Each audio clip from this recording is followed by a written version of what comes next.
The morning light streamed into the lab, casting thin, horizontal shadows across the cluttered desk. Dr. Henry Carson was hunched over a laptop, typing furiously, eyes flickering between the screen and the chaotic notes that filled his cluttered desk. There were coffee cups, some empty, others half-finished, surrounded by printouts of equations and graphs. The lab was his sanctuary, no distractions, no noise, no interruptions. Not today that he glanced at the clock, 9:45 a.m. The world outside seemed far away, irrelevant. The project he'd been working on for years was now close to fruition.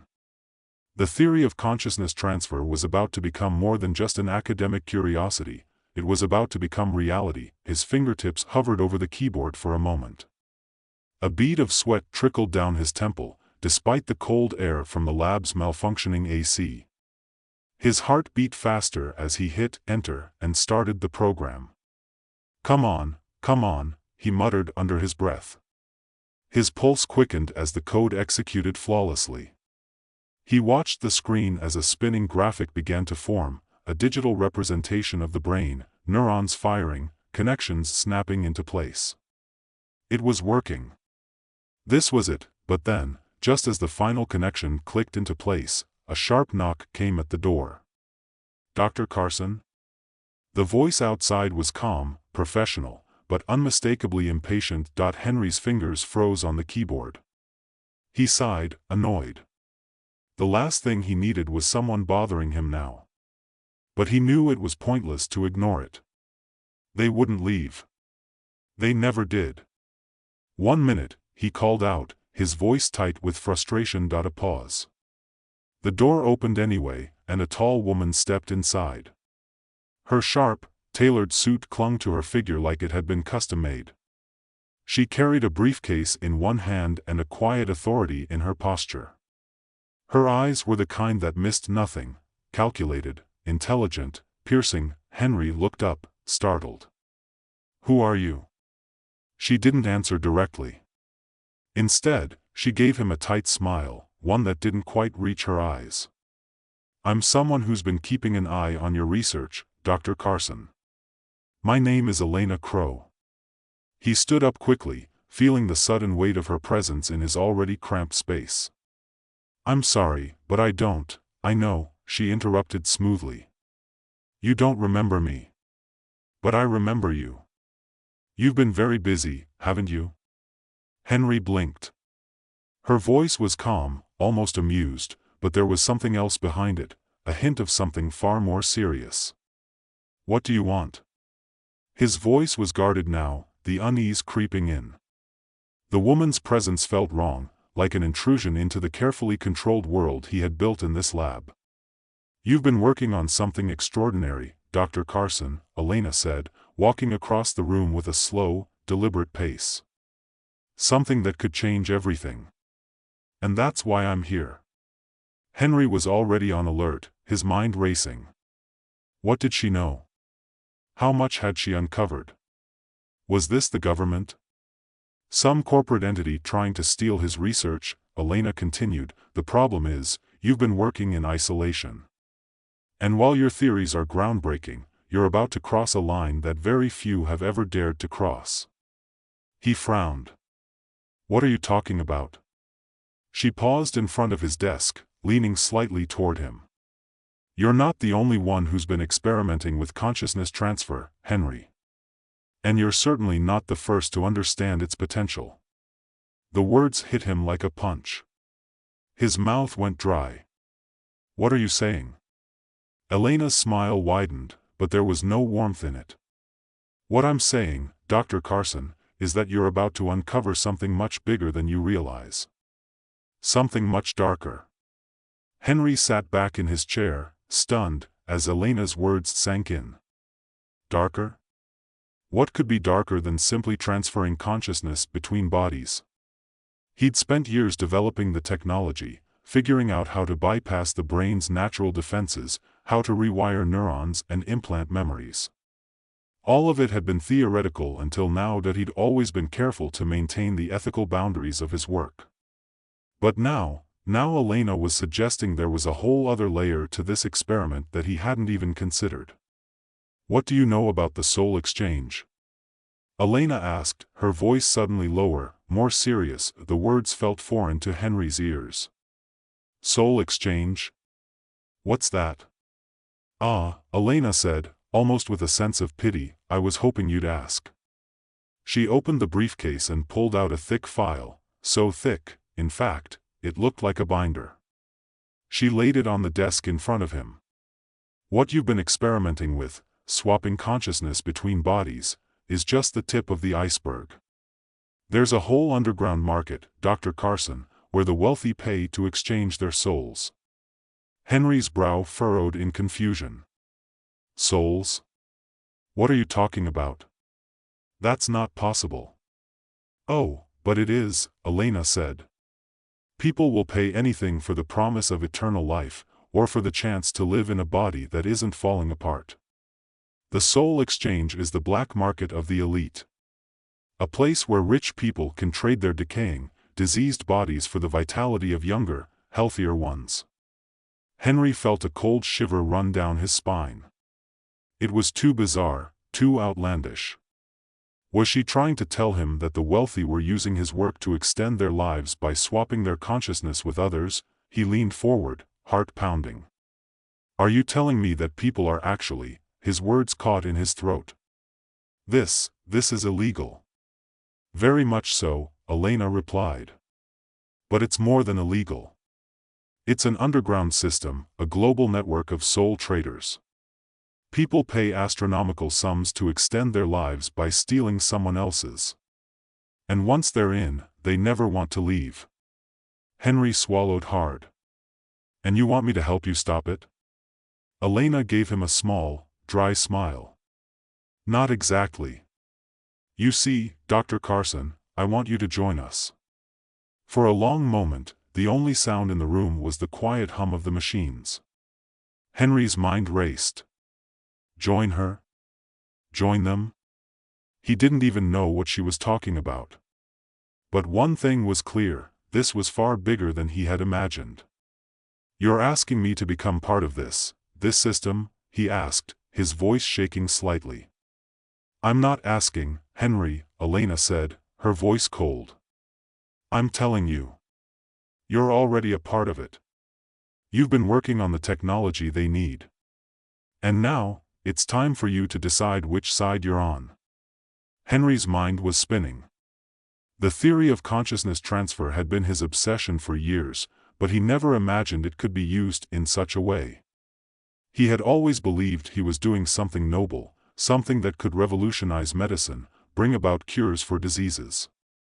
But now, the very thing he had created was being twisted into something monstrous. He looked at Elena, her eyes gleaming with something almost predatory.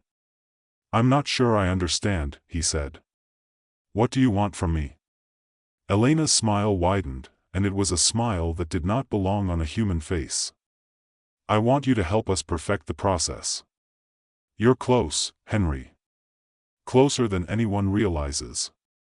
Once we have you on our side, we can make the soul exchange a permanent part of society. A new world order. The rich will never have to die, and the rest of the world can stay in their place. Henry stood abruptly, his chair scraping across the floor. The air felt thick and suffocating. He paced for a moment, trying to collect his thoughts. It felt like everything was closing in on him. How could something so pure, so scientific, have turned into something so evil? You're wrong, he said finally, his voice steadier now. I can't be part of this. I won't. Elena didn't react right away. She merely tilted her head, as if studying him. You'll change your mind, Henry. You will.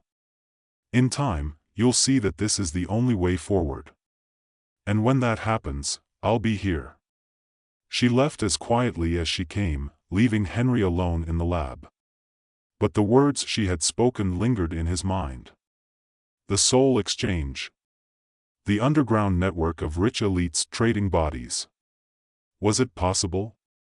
Could such a thing even exist? Henry stared at the computer screen, the lines of code staring back at him. His work had just become something much bigger, and far darker, than he had ever intended. The room felt suffocating, a quiet hum from the lab's machinery the only sound breaking the silence. Henry stood there for several minutes, motionless, still processing what had just occurred. Elena's words lingered in his mind, each one a cold reminder of how far-reaching his discovery could be. Could there really be an underground market where people were willing to sell their souls for youth and health? A place where the rich played God, using science to extend their lives at the expense of others? He ran a hand through his hair and sat back down at the desk, staring at the screen again. The lines of code blinked at him, almost mocking him. What was he supposed to do now? How could he continue his research with the knowledge of what his work was being used for? His thoughts were interrupted by the sudden ping of an email notification on his screen. Without thinking, he clicked on it. The subject line read simply, "You're in danger." He felt his stomach drop as he read the message. It was from an anonymous sender, no name, no details, just a warning: they're watching you. The people behind the Soul Exchange. They know you're close to discovering the truth. You're not safe anymore. His heart pounded in his chest. Was this another threat from Elena? Or was it someone else? He quickly closed the email and scanned his lab, half expecting someone to burst through the door. But the silence was oppressive. He was alone. Henry didn't know what to do. He had been so sure that his work could change the world for the better, that he was doing something noble. But now, all of it felt tainted, like he had unwittingly opened a door to a nightmare. If Elena was right, and his research was key to their operation, then he was already deep in the muck, tangled in a web far more complex than he had realized. The question was no longer about the science. It was about what kind of person he wanted to be. Did he continue down this path, knowing what it was becoming, or did he walk away, leaving behind everything he had worked for? Could he even walk away? He opened the email again, staring at the simple words that could be a trap or a warning. Whoever sent it knew something that could make or break everything. Henry sat back in his chair, a slow realization creeping in: he couldn't stop now. He needed to know more, even if it meant diving deeper into the darkness Elena had hinted at. With a new resolve, he set to work. If he was going to uncover the truth, he needed to go to the heart of the operation. He needed to find the Soul Exchange and learn everything about it. But where to start? As the days passed, Henry's isolation grew. He stopped leaving his lab, instead obsessively tracing every lead he could find, every scrap of information that might point to the Soul Exchange. He hacked into medical databases, searched through black market forums, and dug through the deepest corners of the dark web. What he found was chilling, unfathomable transactions, encrypted messages, and rumors of a system that was so vast, so well guarded, it felt like an ancient conspiracy. Henry's obsession consumed him. His health began to deteriorate. He lost track of time, neglecting food and sleep, his body slowly withering as his mind raced further into the depths of the mystery. The more he uncovered, the darker it became. There were no clear answers, only hints, dead ends, and coded messages pointing to something larger, more sinister than he could have imagined. And then, one day, it all came together. He had stumbled upon a name. It was buried deep in a financial transaction, hidden in a series of encrypted files he had cracked open late one night. The name was simple, almost too simple: the broker. Henry's fingers trembled as he typed the name into the search bar. The results were sparse at first, just a few mentions in obscure forums and black market websites. But the more he dug, the clearer the connection became. The broker was a figure that appeared in multiple places, always in the shadows, facilitating the exchanges between the wealthy and the desperate. They were the one person who could connect Henry to the heart of the Soul Exchange, but finding them would not be easy. The broker wasn't just some anonymous figure, they were a ghost, someone who had managed to keep their identity hidden from the world. Henry's fingers hovered over the keyboard, uncertainty creeping in. The decision was clear: if he wanted to expose the truth, he would have to confront the broker, and that meant entering a world that had no rules, no morality, only power, greed, and deception. For a moment, he considered stopping. He could go to the authorities, go public, tell the world what he had uncovered. But the reality was, no one would believe him. No one would take him seriously. The rich, the powerful, they controlled everything. The system was too entrenched, too corrupt. The only way to break it was to take it apart from the inside. So, with a sense of finality, Henry made up his mind. He would find the broker. He would confront them. And he would stop the soul exchange, even if it meant sacrificing everything in the process. The next few days blurred together in a haze of paranoia and relentless pursuit. He took every precaution, using encrypted channels and anonymous identities to reach out to those who might know more about the broker. He followed every lead, traced every whisper, until finally, it all pointed to one place, a mansion on the outskirts of the city, surrounded by high walls, a place that seemed to exist outside the laws of the world. It wasn't long before Henry found himself standing at the gates of the mansion, his heart pounding in his chest. He had no backup, no support, just his determination to uncover the truth. He had no idea what to expect. All he knew was that once he entered, there would be no turning back. The gates creaked open with a soft groan as he stepped inside. The mansion loomed ahead, dark and imposing, its windows like black eyes watching him as he approached the front door. He was nervous, but the fear didn't stop him. He had come too far. As he rang the doorbell, a figure appeared in the doorway. A tall man, dressed in a suit that seemed too expensive for anyone to wear casually, his face unreadable. "You must be Dr. Carson," the man said, his voice smooth, almost cordial. "I've been expecting you." Henry's breath caught in his throat. How had they known? Was this a trap? He didn't have time to think about it. "I have questions," Henry said, trying to sound confident, even as the knot in his stomach tightened. "I need to speak to the broker." The man didn't answer right away. He simply stepped aside, allowing Henry to enter. The mansion's interior was a stark contrast to the crumbling exterior. It was modern, sleek, too perfect. Too sterile. "Follow me," the man said, leading him down a long corridor. Henry's mind raced. Was this really happening?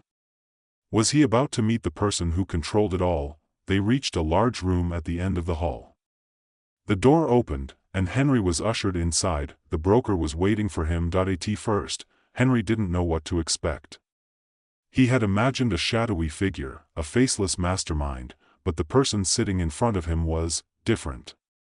The broker was a woman, dressed in an elegant black dress, her hair perfectly styled.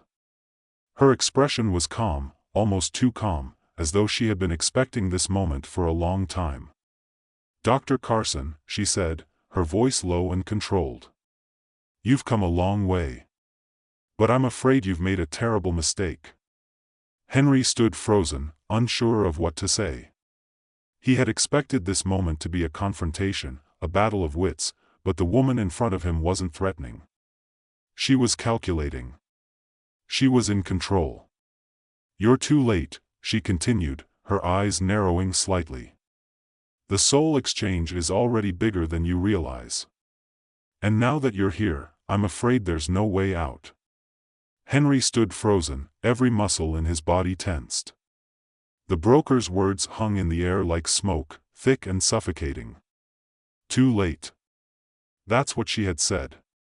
He could feel the weight of the room pressing down on him, each breath more difficult than the last. There was no turning back now. He had come too far to retreat, but the chilling realization was starting to settle in. He had no idea what to expect, what to do next, or even what game he was playing anymore.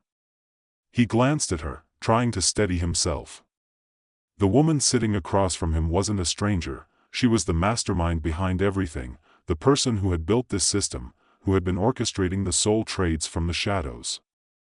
He had spent days searching for her, and now, she was here, watching him with calm, unflinching eyes. "You've made a mistake, Henry," she repeated, her lips curling into a small, almost pitying smile. You think you're here to stop something. But in reality, you've only just scratched the surface of what the soul exchange is. It's bigger than you, bigger than anyone, and it's too late for you to be the hero. Henry's heart pounded in his chest, his throat dry. He couldn't help himself, he had to speak, to challenge her somehow. What do you mean it's too late? You're just exploiting people, using their bodies like commodities.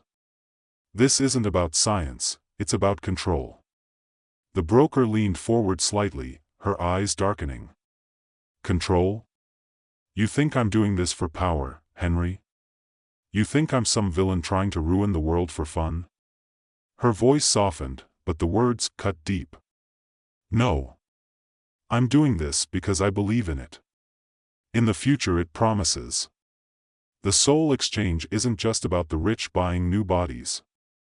It's about evolution, a new way forward. People like you and me, Henry, we're on the verge of something monumental. Henry shook his head, disbelief flooding his thoughts. You're delusional. You've turned people into products. People are already products, Dr. Carson. You just haven't realized it yet. You're playing in the wrong game. The broker's gaze was unwavering. You were the one who created this technology. The soul exchange wouldn't exist without you, without your research. That's not true, Henry snapped, his voice rising. I didn't create this. I only wanted to understand the mind, the brain, consciousness. I wanted to heal people, not rip apart their souls. But you did, Henry. You opened the door. And once it's opened, you can't close it.